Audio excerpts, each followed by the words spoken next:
Padahal gue tadinya males nih nanggepin atau ngomong soal rusuhnya komen-komen di IG gue ya. Tapi gak apa-apa nih, biar makin gemes dan manja ya gue ngomong nih. Kalian nih bilang ya, kenapa kok cuman ngundang brand owner sama dokter-dokter estetik ke DPR? Nih gue kasih tahu ya, DPR tidak pernah sama sekali mengundang mereka ya. Gue tanya ke sekretariat, ternyata mereka yang berkirim surat dari beberapa minggu yang lalu ya, untuk mengajukan surat permohonan untuk RDP atau rapat dengar pendapat ya, yang mau berbicara soal keresahan, kegaduhan soal skincare, termasuk dugaan pemerasan dari dokter atau seorang dokter ke dokter lainnya ya. Nah, jadi memang kalau pengen RDP di DPR ya harus mengajukan surat permohonan, bukan ujuk-ujuk DPR yang ngundang. Understood? Nah, kalau memang juga ada ya upaya pemerasan, ya itu juga ya jangan dinormalisasi. Pemerasan juga harus diberantas, apalagi pemerasan yang berkedok review atau apapun, ya kan? Nah, itu skincare bermerkuri juga sikat, ya kan?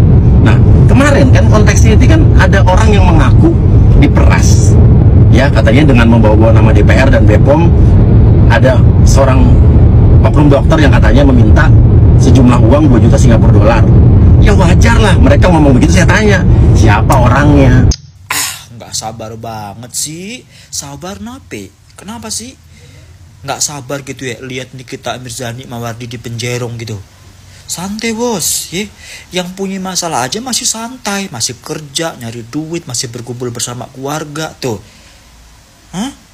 Kenapa sesantai itu Nikita Mirzani-nya? Karena dia tahu ujungnya bakal kemana. Aduh, ini anakonda. Lo anakonda lo lawan. Di penjerong udah, berantem sama orang udah, kurang apa coba. Dia mau kering mana juga dijabanin sama dia. Udah, daripada lo pada panas-panas ya, udah kayak berbagai cara dilakuin biar Nikita Mirzani ini kayak terpojok gitu. Udah buang-buang waktu. Udah gue bilang mah, udah. Kan udah ditantangin sama Nikita Mirzani. Kita tunggu di pengadilan. Udah sabar. Jangan kegabah ya. Nafsu amat lu. Kenapa sih? Takut terbongkar ya? Hah? Orang kalau udah salah mah begitu emang. Kalau udah salah mah melintir-melintirnya banyak. Ya. Sabar, tarik napas. Ntar mendidih lo. Kita gimana hasilnya, puas gak sih dengan Nikita jadi tersangka? Gimana nih Kak? Penahanan tuh. Dan hari ini katanya ada pemeriksaan untuk Nikita di Polda. Kurang tahu, boleh ditanyakan ke... Gimana menurut kamu? Tapi kamu gimana nih? Kak, ibaratnya sampai Kanik itu sekarang udah jadi tersangka. Udah senang sih karena udah ada yang mau semua ini terjadi gitu loh. Tapi seneng gak sih dong? Pokoknya nanti jelasnya kita hubungin kuasa hukum aku gitu. Jadi biar mereka yang jelasin ya. Pokoknya semuanya diserahin ke Polda Metro Jaya. Semoga Makasih ya semuanya, makasih. Tapi kamu sempat dapat sindiran juga nih ada netizen, gimana nih? Sampai saat ini kan Kaniki belum ditahan nih. Pengennya segera ditahan gak sih bang? Aku belum tahu. Cuma ya nanti coba kalian datangi ke Polda aja yang lebih tahu. Kan itu adalah kewenangan penyidik ya, maksudnya untuk hari ini pun aku belum tahu. Kan terkait rekaman katanya pengen minta full, mungkin tanggal rekaman gimana? Itu nggak boleh kita kasih tahu karena itu adalah barang bukti dan jadi hukum acara. Mungkin itu udah masuk hukum acara, nanti aja di pengadilan biar ya. Tadi masih nyinggung Kak Reza juga katanya kartu kredit itu apa di Instagram masih ngoceh-ngoceh, nah itu gimana? Tergiring opini.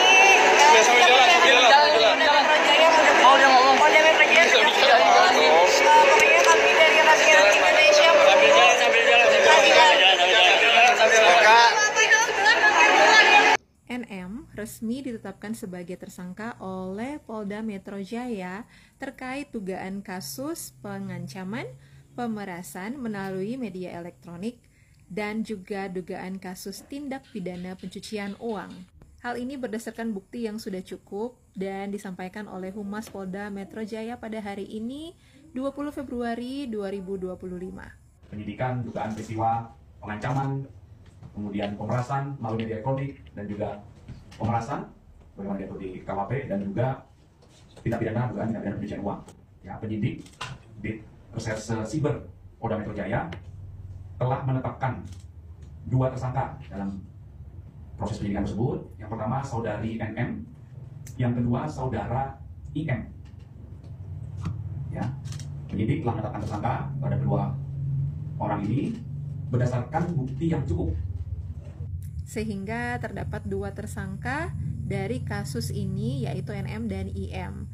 Dan seharusnya pihak NM hari ini melakukan pemeriksaan yang pertama, namun kuasa hukum dari NM sudah memberikan surat untuk penangguhan atau penundaan pemeriksaan karena ada pekerjaan atau keperluan yang tidak bisa ditinggalkan dan tidak bisa digantikan oleh orang lain sampai tanggal 3 Maret nanti. Namun dari pihak kepolisian tetap akan melayangkan surat panggilan yang kedua di minggu ke depan. Ada banyak sekali opini publik yang sudah seliweran di luar sana, namun yang menarik perhatian adalah opini publik yang digiring seolah-olah kasus ini terlalu cepat, masa hanya dalam sebulan sudah diurusin, dan kasus kriminalisasi oleh pihak-pihak tertentu. Pertanyaan saya, apakah netizen tahu bahwa di hari Sabtu kemarin ada satu kasus pemerasan yang dilakukan oleh wartawan bodong yang disebut dengan Bodrex. Mereka melakukan pemerasan dan pengancaman kepada beberapa pihak dan pemerasan uang sebesar 10-30 juta.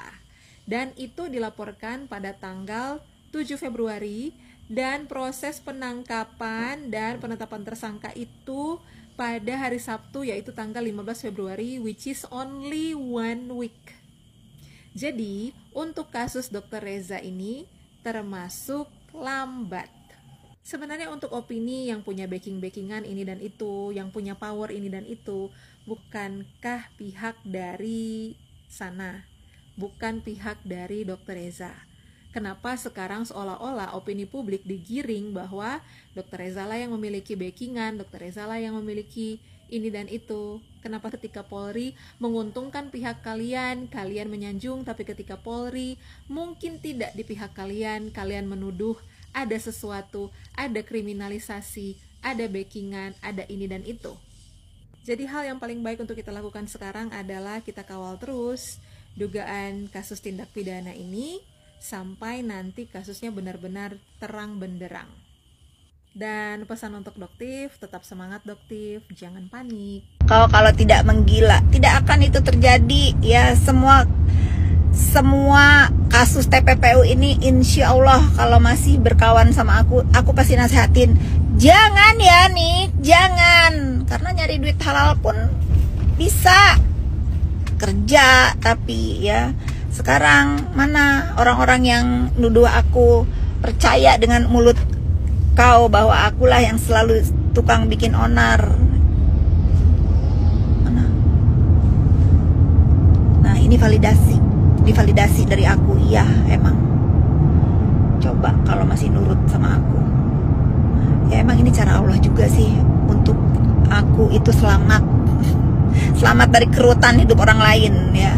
Para mafia skincare itu nggak pakai produk mereka. Omset hasil penjualan kosmetik berbahaya mereka gunakan ya untuk beli produk yang sudah jelas aman. Produk-produk high-end yang mahal, yang klaimnya sesuai dengan harga yang mereka bayar. Belum lagi mereka perawatan ratusan juta tiap bulannya. Dan mereka mengelabui masyarakat seolah-olah ya mereka glowing karena produk mereka. Kalian seenak jidat aja bikin berita. Kalian tuh bisa gua tuntut loh media-media, sumpah. Pada aneh. Kesel gue juga lama-lama jadinya. Bener-bener ya. Suka-suka bikin berita, suka-suka. Terus nanyanya juga sama orang tolol. Ntar dikatain tolol, kalian pun gak suka dikatain tolol. Mana dong? Gue pulang syuting, pulang syuting gue kesel gitu. Karena yang ditanya tuh musuh-musuh gue. Gimana pendapatnya ini kita hamil?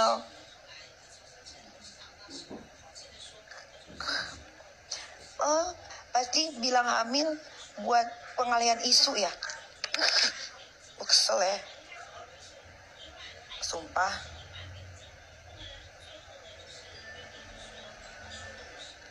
Kalian tuh punya kuota tuh ngedet-ngedet apa lancar sih, gue bingung. Perasaan gue kemarin live itu panjang deh. Kok dikutip-kutip yang gue lagi bercanda sih? Gue bingung deh sama kalian. Ini penikmat sosial media. Astagfirullahaladzim.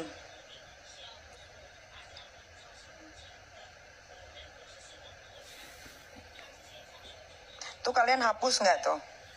Kalian hapus ya bikin-bikin berita gua bunting ya. Itu bisa gue tuntut loh. Itu ada loh undang-undangnya loh. Kalian mending hapus deh.